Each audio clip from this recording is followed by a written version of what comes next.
Welcome aspirants. तो हम देख रहे हैं इंडियन पॉलिटी की सीरीज एक अलग पर्सपेक्टिव के साथ, जिसमें हम क्वेश्चन आंसर पे हमारा ज़्यादा फोकस है कि किस तरह से हम चीज़ों को, कंसेप्ट को क्वेश्चंस में तोड़ तोड़ कर पढ़े, जिसके आंसर्स हमको सीधे पता हो और जब हम एग्जाम में एक्चुअल बैठे तो हमको एक अलग एक्सपीरियंस आए कंसेप्ट के साथ। तो आज हमारा टॉपिक है डीपीएसपी यानी कि directive principles of state policy, जिसका हम देखने वाले हैं कॉम्प्रिहेंसिव कोर्स फ्रेमवर्क। ओके, तो चलिए शुरू करते हैं। इसको हमने कुछ पार्ट्स में डिवाइड किया है, जैसे हम क्वेश्चंस लेते हैं तो उसी तरह से ये कुछ पार्ट्स होने वाले हैं इसके। तो आज हम 2 पार्ट्स देखेंगे और बचे हुए जो पार्ट्स है वो हम नेक्स्ट वाले लेक्चर में देखने वाले हैं। तो आज के लेक्चर में हम देखेंगे introduction and constitutional framework. Okay, तो क्या इंट्रोडक्शन है, क्या मतलब है डीपीएसपीज का, उनका क्या नेचर है, उनके क्या फीचर्स है, क्या सोर्स ऑफ डॉक्यूमेंटेशन है, कहाँ पर के किस पार्ट में जो है तो उनको मेंशन किया गया है, कौन से कॉन्स्टिट्यूशन से हमने इंस्पायर होके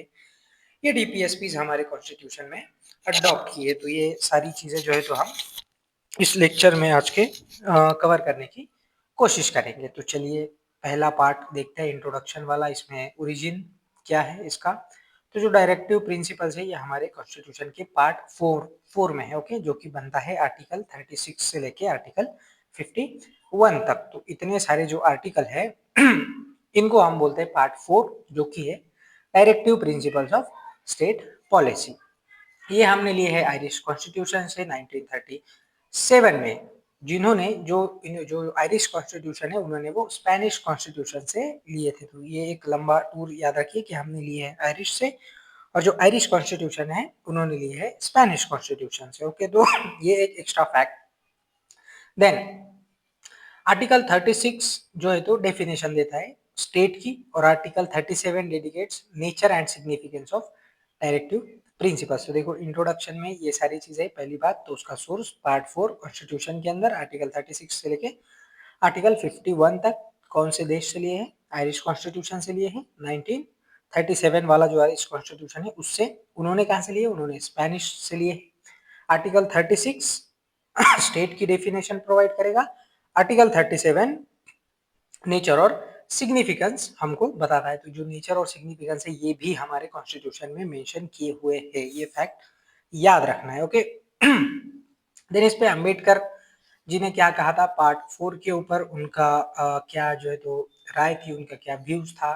doctor Ambedkar describe this principle as noble feature of the Indian Constitution. Okay, along with fundamental rights, they contained the philosophy and soul of the Constitution. Granville Austin termed them as conscience of the Constitution. अब यहाँ पे समझने की कोशिश करो, जो हमारे drafting committee के हेड है, हमारे कॉन्स्टिट्यूशन के आर्किटेक्ट है डॉक्टर अंबेडकर, उन्होंने कहा कि ये जो फीचर्स है ये नोबेल फीचर्स है। ओके, यानी कि ये एक आइडियल है जो कि हमारे स्टेट को, हमारे गवर्नमेंट को गाइड करेंगे। ओके, उनको दिखाएंगे कि तुमको क्या पीक अचीव करना है, व्हाट इज योर पर्पस, तुमको कहाँ लेके जाना है देश को। Okay, these are the noble features. और ग्रैनविल ऑस्टिन ने कहा है कि कॉन्शियस, ओके, कॉन्शियस हम क्या कहते हैं कि होश है, एक दिमाग है, एक समझ है कि किस तरह से हमारे कॉन्स्टिट्यूशन को सोचना है, किस तरह से चीजों के लिए अवेयर होना है, किस तरह से डिसीजंस लेने होंगे, क्योंकि हम डिसीजन सिर्फ कॉन्शियस में ही ले सकते हैं, अनकॉन्शियस होके हम डिसीजंस नहीं ले सकते। तो ये हमारा कॉन्शियस है कि भैया आर्टिकल 36 से लेकर आर्टिकल 51 के बीच में जो आर्टिकल्स है वो तुमको बताएंगे कि तुमको क्या करना है और बाकी सारी पॉलिसीज किस तरीके से फ्रेम करनी है।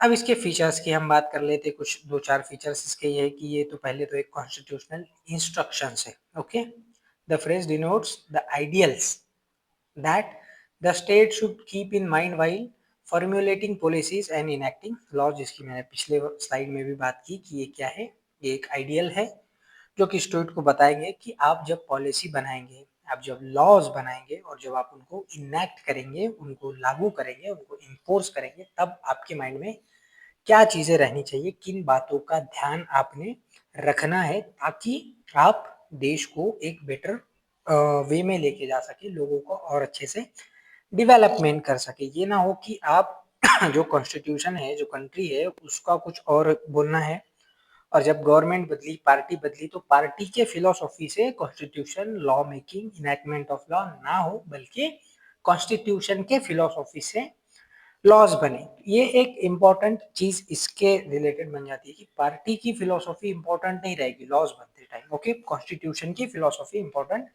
रहनी चाहिए और यही बात डीपीएसपी बोल दी।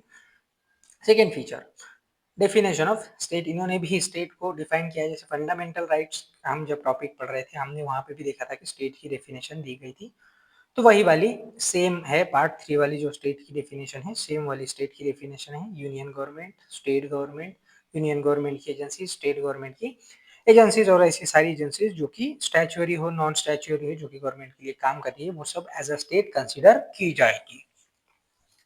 तो ये चीज हो गई डेफिनेशन ऑफ स्टेट जो पार्ट 3 में थी, सेम चीज है। Then instrument of instructions. Okay, closely resemblance the instrument of instruction from the government of India Act 1935। तो जो 1935 में इंस्ट्रूमेंट ऑफ इंस्ट्रक्शंस दिए थे गवर्नमेंट ऑफ इंडिया एक्ट ने गवर्नमेंट को, इंडिया की उस टाइम पे जो वॉइस रॉयस थे, जो गवर्नर्स थे, उनको गवर्नेंस के लिए, इंडिया चलाने के लिए कुछ ऐसी ही बात डीपीएसपी भी करती है, या कहिए कि उसको हमने मॉडिफाई करके कुछ आयरिश कॉन्स्टिट्यूशन से ले करके अपने हिसाब से मॉडिफाई करके अपना एक नया उसका वर्जन बनाया हुआ है। Then Ambedkar's views on instructions. According to Ambedkar, directive principles are merely another name of the instrument of instructions used by British government. The difference being that they are addressed to the legislature and the executive rather than the executive alone। यानी कि जो British government के instrument of instructions थे वो सिर्फ executive को ही, executive के लिए ही बोले गए थे, उसमें लेजिस्लेचर के लिए कोई बात नहीं थी। लेकिन जो इंडियन कॉन्स्टिट्यूशन है इसमें दोनों के लिए बोला गया है, एग्जीक्यूटिव के लिए भी और जो हमारे लॉ मेकर्स है, लेजिस्लेशन है, उनके लिए भी ये बात की गई है। तो एक मेजर डिफरेंस है। हो सकता है ये कोई ट्रिकी क्वेश्चन आपके लिए आ जाए कि इंस्ट्रूमेंट ऑफ इंस्ट्रक्शंस और डीपीएसपी में क्या मेजर डिफरेंस है, क्या मेजर फर्क है। तो ये फर्क है कि इंस्ट्रूमेंट ऑफ इंस्ट्रक्शंस सिर्फ एग्जीक्यूटिव के लिए थे, ब्रिटिश गवर्नमेंट में थे। डीपीएसपी इंडियन गवर्नमेंट में है आफ्टर इंडिपेंडेंस है, और लेजिस्लेचर और एग्जीक्यूटिव दोनों के लिए है। तो ये कुछ हुआ इसके फीचर्स। अब देखते हैं हम कि ये इनके क्या सोशो इकोनॉमिक गोल्स है। जैसे हमने बात की कि ये एक आइडियल है, ये एक पीक है देश को कि क्या हमको बनाना है। तो उसमें सोशल और इकोनॉमिक, जिनको हम सोशो इकोनॉमिक गोल्स बोल सकते हैं, वो क्या है। Comprehensive programme. The principles constitute a very comprehensive economic, social and political program for a modern democratic state। Okay, modern democratic state जिसको कि हम, अगला पॉइंट है, वेलफेयर स्टेट भी बोल सकते हैं। वेलफेयर स्टेट का मतलब क्या होता है कि आप सिर्फ पॉलिसीज नहीं बनाएंगे, आप नाइट वॉचमैन की स्थिति में नहीं जाएंगे, आप सिर्फ बैठ करके ये नहीं देखेंगे कि कौन क्या बिजनेस कर रहा है, कौन क्या कर रहा है, कौन, आप लोगों की हेल्प करेंगे आगे बढ़ के। Okay, that is what the welfare state means कि आप लोगों को अपॉर्चुनिटीज दो, आप लोगों को हेल्प करो, लोगों की बेसिक नीड्स को फुलफिल करो, लोगों की जो हेल्थ इश्यूज है, एजुकेशन है, और जो इतने भी बेसिक अदर नीड्स है उनको स्टेट फुलफिल करेगा। That is what welfare state means. तो ये एक वेलफेयर स्टेट बनाना है। ओके, ये भी डीपीएसपी बोलती है। Democratic and ideals. Okay, side में बॉक्स है, ये बॉक्स ज्यादा इंपॉर्टेंट है, इस पे फोकस रखना। They aim at realizing the high ideal of justice, liberty, equality and fraternity as outlined in the preamble, and seek to establish economic and social democracy in the country। okay, अब समझो कि जो preamble में हमारे बात की गई है कि हम क्या करेंगे, इंडिया को लिबरल कंट्री बनाएंगे, हम जस्टिस लाएंगे, सोशल इकोनॉमिक पॉलिटिक। ओके, हम लोगों को फ्रीडम देंगे of religious thought expression and so.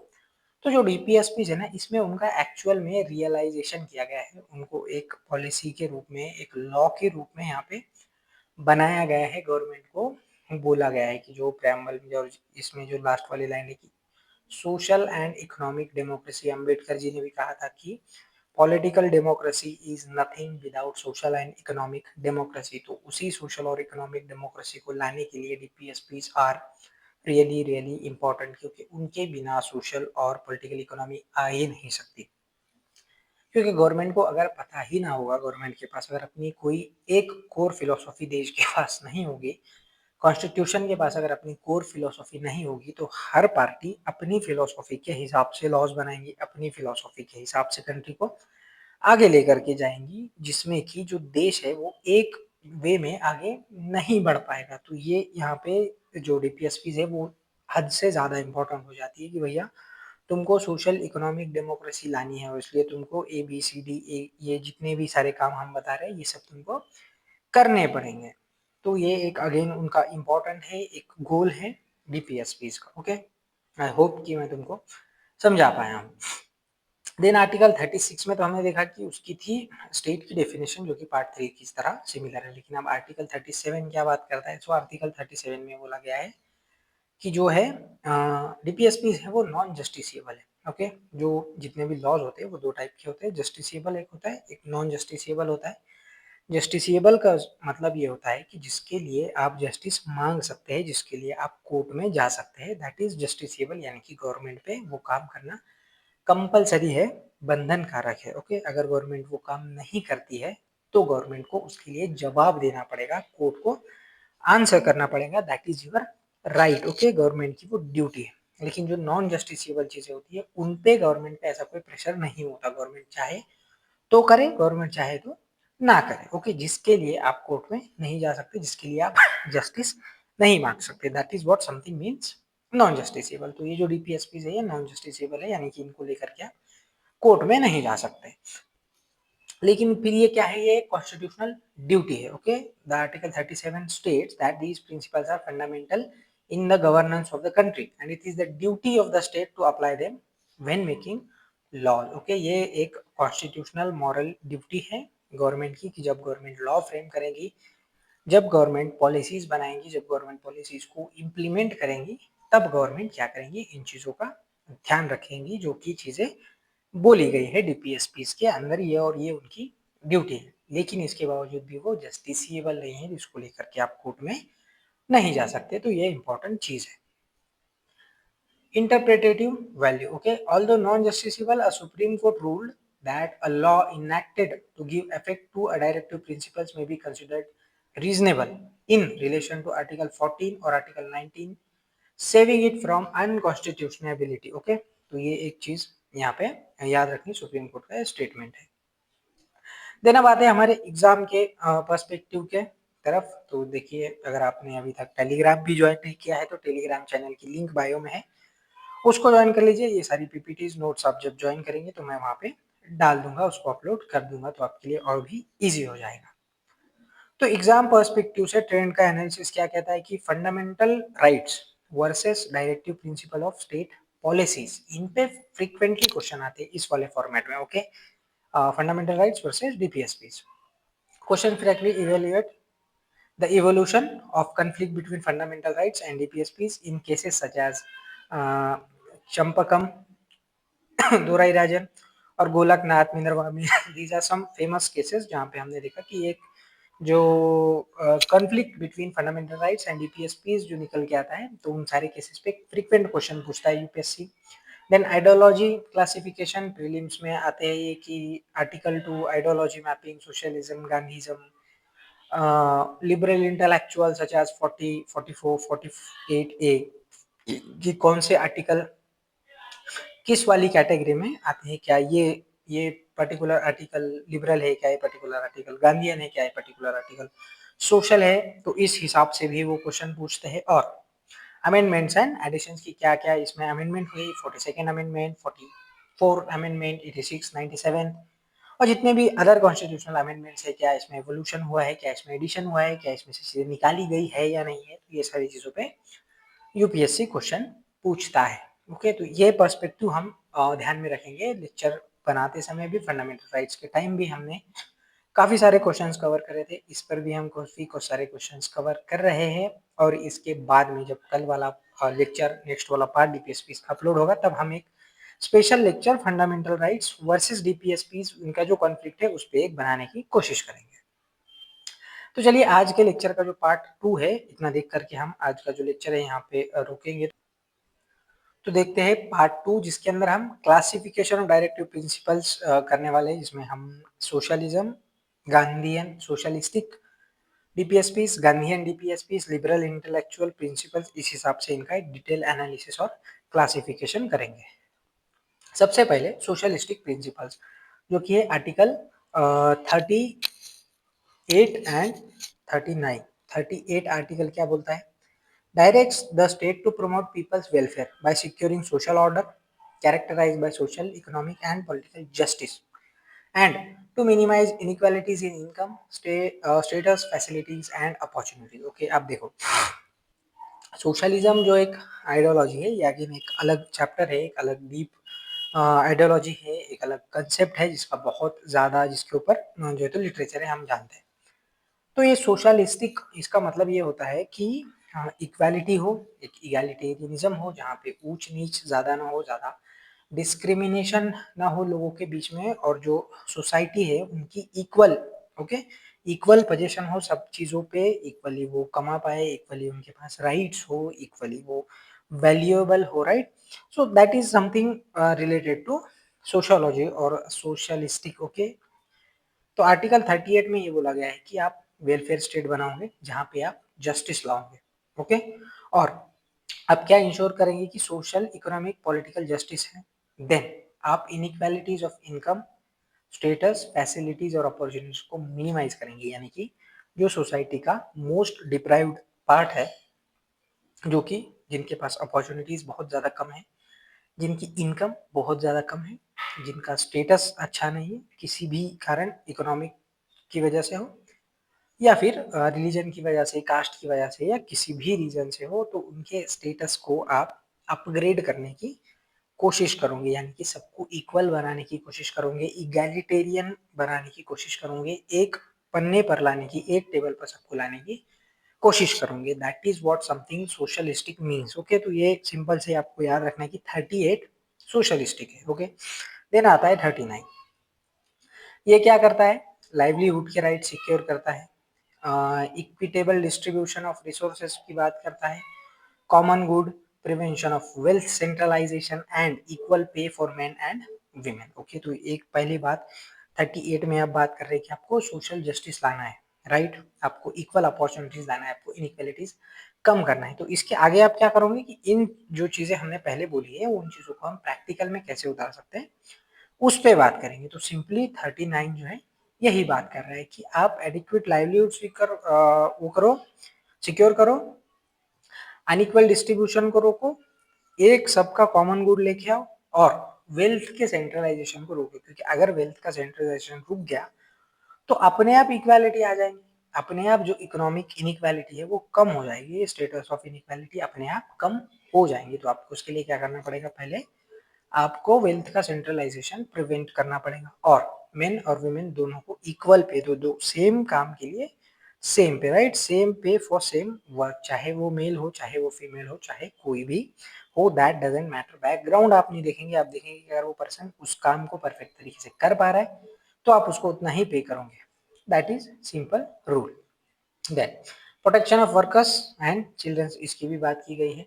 It includes the preservation of the health and strength of workers and children against abuse and providing opportunities for healthy development of children. तो जब आप काम ले रहे हैं वर्कर से, तो आप ये नहीं करेंगे कि उनसे उनकी जान से ज़्यादा आप काम ले रहे हैं ना, ये कि कुछ उनसे बहुत भारी भरकम काम करवा रहे हैं जो कि मशीन्स का काम है, जो कि ह्यूमन एबिलिटीज से ज़्यादा है, या फिर आप 10-10, 12-12 घंटे तक लोगों से काम करें जिसकी वजह से उनकी हेल्थ डिग्रेड हो रही है, चाहे मेंटल हो चाहे फिजिकल हो। और फिर जो चिल्ड्रंस का जो क्वेश्चन है वो एक पूरा अलग डिस्कोर्स है, जिसपे हम देखते हैं कि फिर जिसमें राइट टू एजुकेशन भी आ जाता है, जिसमें फिर 86 अमेंडमेंट भी आ जाती है कि आपको कंपल्सरीली एजुकेशन देना है बच्चों को, 6 से लेकर के 14 साल के बच्चे तक कंपल्सरी एजुकेशन। और फिर हजार्डस जो जगह है वहाँ पे चाइल्ड लेबर कंप्लीटली बैन है। तो ये सारी चीजें भी डीपीएसपीस के अंदर ही आती है। तो ये सब सोशलिस्टिक से रिलेटेड है, ये प्रोटेक्शंस भी।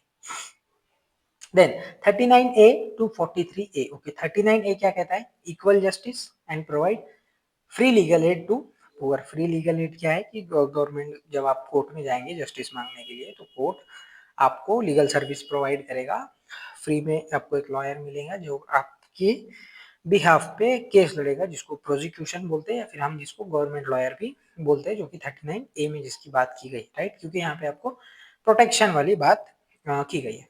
देन आता है 41A, सॉरी 41 ओके, जो आर्टिकल 40 मिस है, आर्टिकल 40 क्या है, उसकी क्या कहानी है, आप कमेंट बॉक्स में बताओ। अगर आपको नहीं पता तो मैं ट्राई करूंगा कि हम इसको नेक्स्ट लेक्चर में लाए, लेकिन ये आपके लिए मैं छोड़ के जा रहा हूँ। ये क्वेश्चन यहाँ पे क्यों नहीं है। Okay, so 41 secure the right to work, education and public assistant in cases of unemployment, old age, sickness and disablement, यानी कि जो स्पेशल लोग होते हैं, जो कि फिजिकली चैलेंज होते हैं, डिसेबल होते हैं, तो उनके लिए क्या करेंगे आप, राइट टू वर्क लेके आएंगे। एजुकेशन और पब्लिक असिस्टेंस उन लोगों को देंगे जो कि नॉर्मल नहीं है, जो कि एबनॉर्मल है किसी भी वजह से, राइट। जो कि नॉर्मल जिस तरह से लोग परफेक्ट लोग होते हैं उनकी तरह वो नहीं है, उनमें कुछ प्रॉब्लम है, चाहे किसी भी तरह की हो, तो उनको आप एजुकेशन, पब्लिक असिस्टेंट और राइट टू वर्क उनका सिक्योर करेंगे उनके लिए। जैसे हम देखते हैं कि डिसेबल लोगों के लिए रिजर्वेशन पॉलिसीज होती है, स्पेशली बच्चों के लिए एग्जाम में एक्स्ट्रा टाइम दिया जाता है, राइट। 30 मिनट्स का उनको एक्स्ट्रा टाइम मिलता है पेपर लिखने के लिए।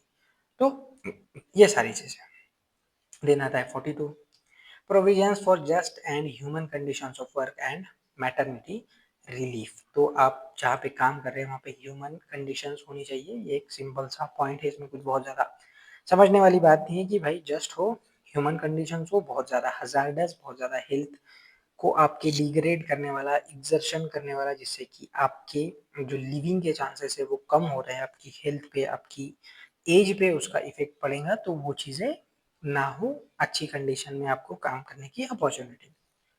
43, secures a living wage and decent standard of life and social cultural opportunities for all workers. 43A takes steps to secure the participation of workers in the management of industries. अब ये भी एक important चीज है, 43A management of industries में workers का participation की बात यहाँ पे की जा रही है, राइट। देखो 41 43 में क्या बोल रहा है कि secure living wages and decent standard of life, social cultural opportunities for all workers. तो आपको डिसेंट लाइफ देनी है, आपको डिसेंट पे देना है, राइट, डिसेंट रिवॉर्ड देना है। तो इसके लिए आपको कहाँ पे जाना पड़ेगा, आपको जाना पड़ेगा मैनेजमेंट बॉडी में। तो इसका अगला जो है 43A वहाँ पे बोल रहे हैं कि ठीक है आप मैनेजमेंट बॉडी में जाओ, take step to secure the participation of workers in the management of industries. तो ये दोनों आर्टिकल्स आप याद रखना। 43 में बात की गई कि इक्वल वेजेस हो, अच्छी स्टैंडर्ड लाइफ आप जी सको। 43 में बोला गया कि आप मैनेजमेंट ऑफ इंडस्ट्रीज में जा सकते हो, जाना चाहिए, ऐसा गवर्नमेंट सिक्योर करेगा। ओके, जा सकते हो नहीं, गवर्नमेंट सिक्योर करेगा। देन आता है 47, raise the level of nutrition, right, standard of living and improve public health. Nutrition हो, स्टैंडर्ड ऑफ लिविंग हो और पब्लिक हेल्थ जो है तो बड़े, ये गवर्नमेंट इसके लिए ट्राई करेगा, सारा सोसाइटी मिलके इसके लिए ट्राई करेगा। गवर्नमेंट जब पॉलिसीज बनाएंगे, चाहे वर्क से रिलेटेड हो, चाहे इन्वायरमेंट से रिलेटेड हो, चाहे किसी से भी रिलेटेड हो, आपको ये पॉइंट ध्यान में रखने पड़ेंगे। तो ये सारी चीज़ें हैं, इनको आपको सिंपली याद ही करना पड़ता है। अब इनको समझाने की तो कोशिश मैं कर रहा हूँ, लेकिन जो चीज़ें करनी पड़ती है एग्जाम के लिए वो चीज़ें करनी ही पड़ती है, उसमें बाईपास ढूंढने की कोशिश मत करो, सिंपली याद करो। ओके, देन आते हैं वेज टायर्स। ओके, जो 43 आर्टिकल जो कि हमारा ज़्यादा वेज से रिलेटेड है, इसका क्या चीज़ है इसमें देखो।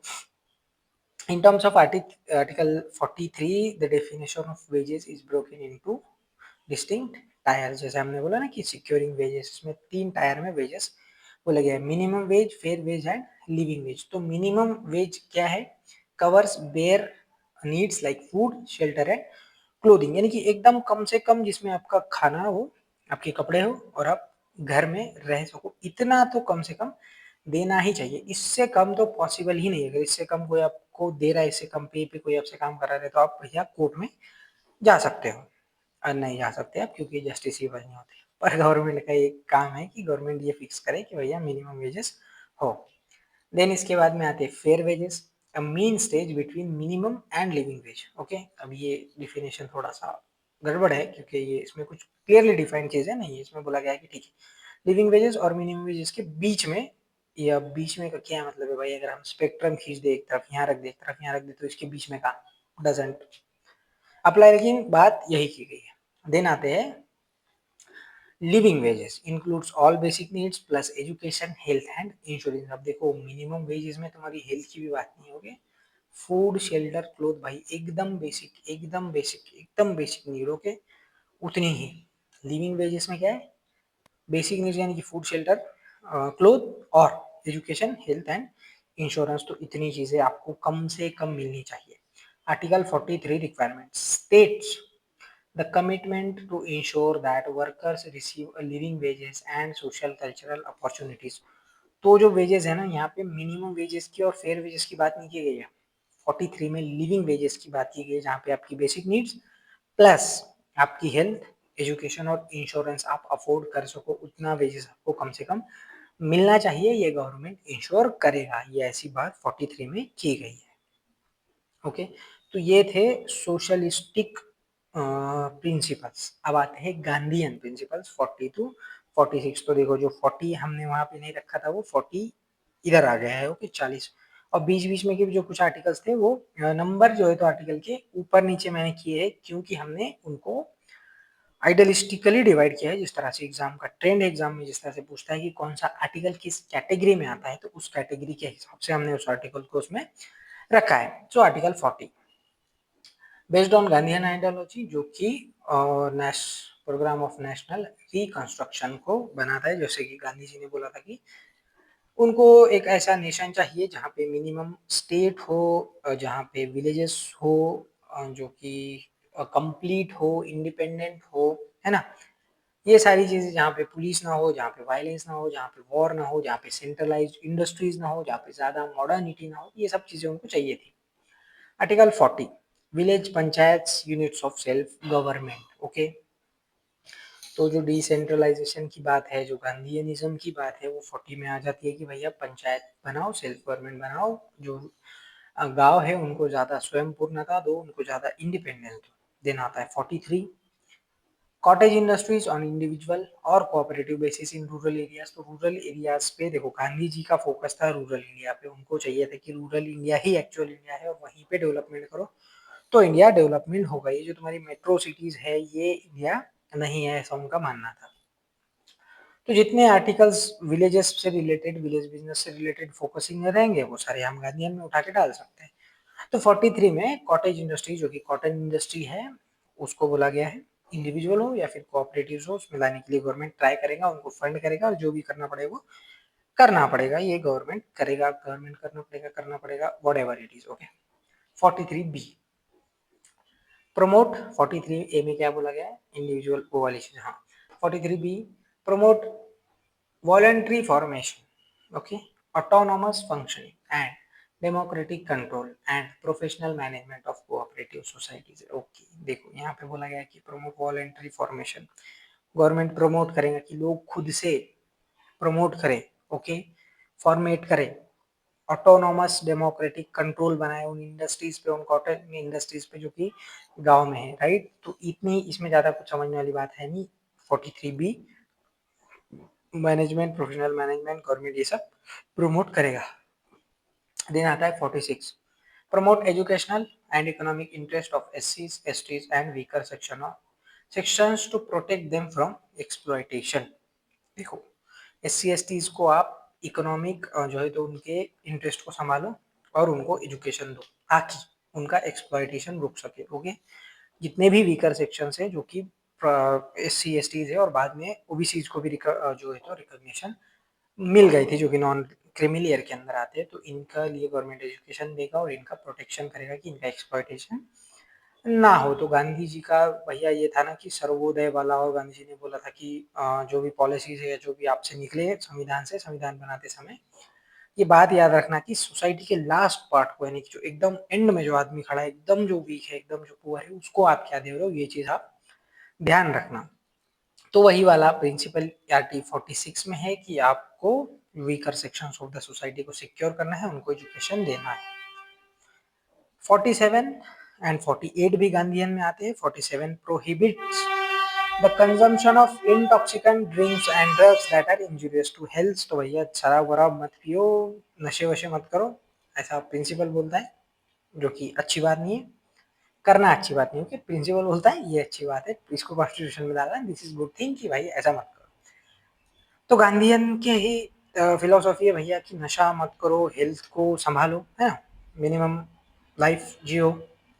Then article 48 prohibit the slaughter of cows, calves, and other milch and draught cattle and improves their breeds। तो ये जानवरों के रिलेटेड इन्वायरमेंट रिलेटेड चीज़ें हैं। हम जानते हैं कि गांधी जी को भी इन सारी इन्वायरमेंट से और जानवरों से कितना ज़्यादा लगाव था, एक उनके प्यार था उनके दिल में जानवरों के लिए। तो भैया ये वाला आर्टिकल भी उसी से रिलेटेड है, गांधीयन फिलोसॉफी से कि किसी की जान मतलब है ना, हिंसा मत करो। This was the basic principles of Gandhi and this slaughter is a हिंसा। ओके, सो हिंसा मत करो, सो किसी की हिंसा मत करो।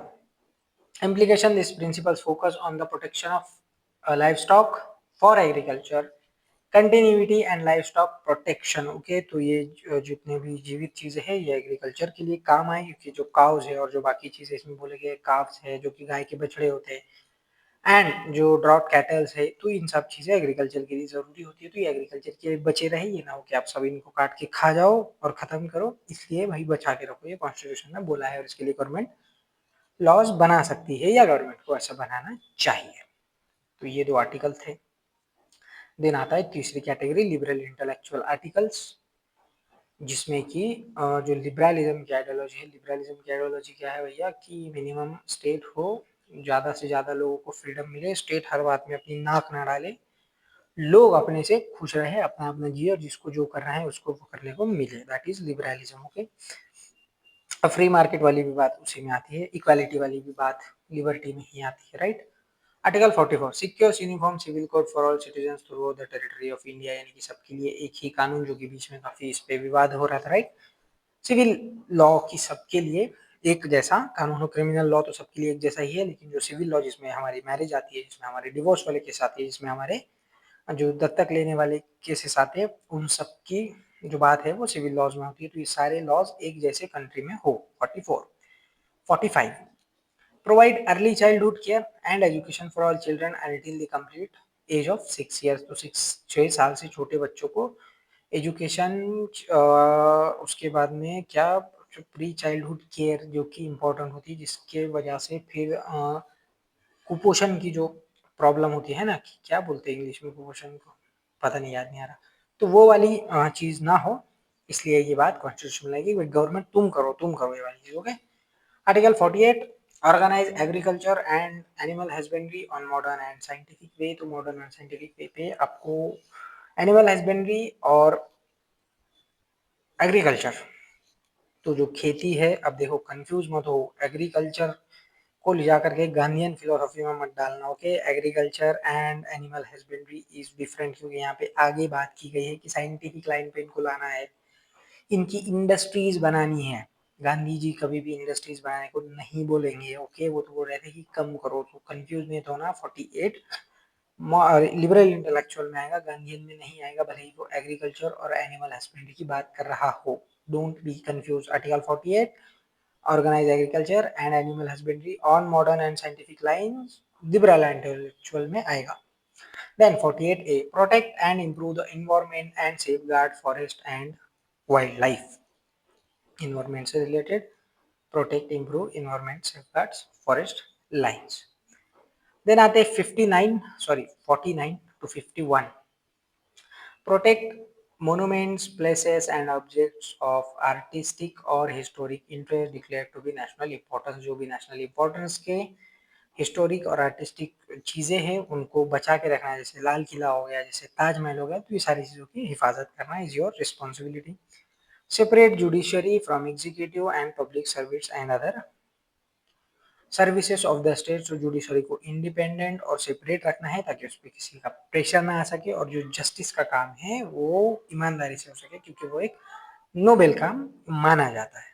Then 51 promote international peace and security,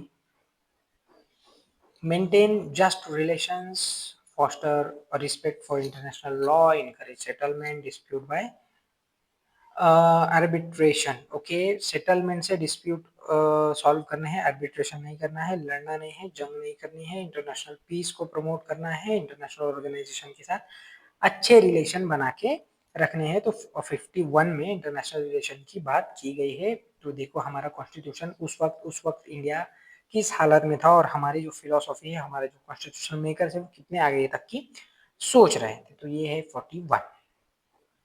तो भैया अमेंडमेंट्स इवोल्यूशन पार्ट 3 ये नेक्स्ट लेक्चर में हम देखेंगे। तो ये 2 पार्ट आज के लेक्चर के हमारे थे, जिसमें कि पूरे आर्टिकल्स ऑलमोस्ट मैंने कवर कर लिए हैं 51 तक 36 से लेकर के। तो आई होप कि मैं सारे आर्टिकल्स, ये कैटेगरीज आपको समझा पाया हूँ, लेकिन फिर भी अगर कुछ बच गया है तो कमेंट में बता दो, हम उस पे स्पेशल लेक्चर्स लेके आएंगे, उस पे हम ज़रूर बात करेंगे। तो आज के लिए इतना ही, मिलते हैं नेक्स्ट लेक्चर में। अगर आप अब तक अहद अकेडमी के साथ जुड़े नहीं हैं तो सब्सक्राइब करके जुड़ जाइए।